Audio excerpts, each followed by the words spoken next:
Chapter 29, November 10th, 1793. The yellow fever will discourage the growth of great cities in our nation. Thomas Jefferson in a letter to Dr. Benjamin Rush, 1800. I dashed across the street without looking. Mother! I gathered her into my arms. She felt like a frail bird.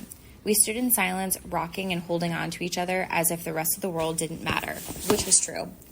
At last she pulled away from me with a sigh. I need to sit down, she said with a weak smile. Where are my manners? Matilda, this is my good friend, Mrs. Luddington. I cursed out of habit. You've been with the Luddingtons this whole time? Nathaniel stepped forward. Good day, Mrs. Cook. It's a pleasure to see you've survived the terrible pestilence. Why don't we go inside where you'll be more comfortable? What a good idea, Mother said. Nathaniel Benson, that's your name? Yes, ma'am, he said, very respectful, very smart. I waited for her to make a sharp-tongued remark, but she didn't. Mother could not walk unaided. Mrs. Luddington took one arm and I took the other to help her, and Nathaniel walked ahead and opened the door for us. As we crossed the threshold, the company in the front room fell silent. They were all as shocked by Mother's appearance as I was. The doctor at the chessboard stood in respect. His companion did the same. Then every man in the room rose to his feet to honor her. She paused for a moment. Thank you, gentlemen. Lucille!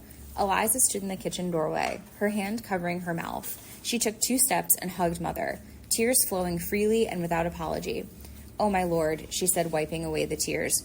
Let's go to the kitchen. I helped Mother sit at the kitchen table. Mrs. Luddington sat across from her. Eliza quickly poured coffee for all of us and then grabbed a serving tray.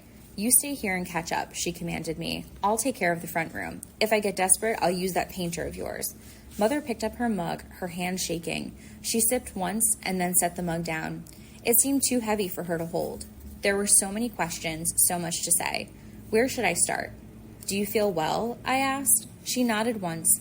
I require a nap these days, she said with a hint of her old self. Imagine that. Your mother is still recovering, Mrs. Luddington explained. The doctors say it's a miracle she survived at all.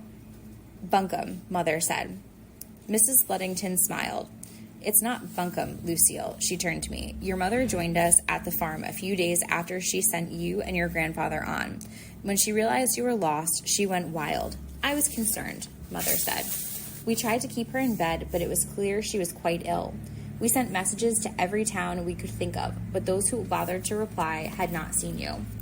Lucille was frantic. She rose at midnight and took one of her horses to search for you herself. We found her 2 days later, near death at the side of the road. It took weeks for her to recover. I'm much better now, Mother said. Mrs. Luddington shook her head in disagreement. We came when we heard that President Washington was returning.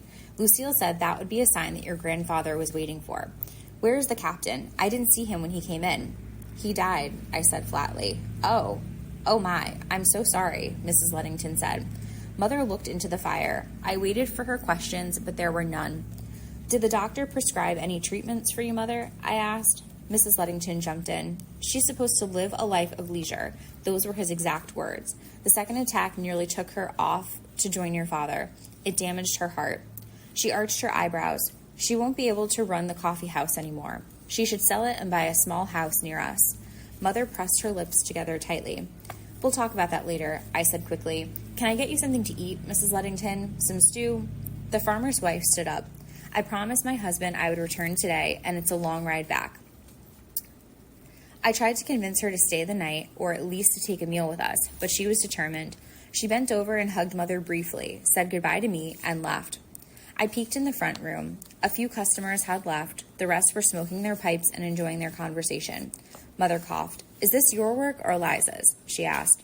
Mine, I said as I sat down across from her. I wanted it to open again. Eliza wanted me to sell. The clock ticked. William is dead, then? The clock ticked again, then rang the hour. I waited until the noise stopped. Yes, in September. Oh, Maddie. Tears welled in Mother's eyes. Dear God, I was so worried. I couldn't find you no matter where I looked. I searched and searched until I fell ill again. I couldn't sleep, and I was so afraid you were... I'm fine. Shh. Please don't cry. Everything is better now. I'm home. You're home. You don't have to worry anymore. I drew up a chair next to her, and she leaned against my shoulder. I cradled her head in my arms until her sobs quieted. Tell me how you fared, she said. I can remember so little, and I've lost track of all the weeks. I told her everything, from the time the death cart dumped her at the front door to the first frost. I didn't give her all the details of the intruders or the night grandfather died. There would be time for that later, when she felt stronger. Mother's eyes drifted back to the fire burning on the hearth. Her hands lay in her lap, withered and limp. I had never seen her hands stay still before. They had always been busy with cleaning or needlework or polishing. I had a sudden sense of what was to come and blinked away the tears. Help me up the stairs, Maddie, Mother said. I need to rest.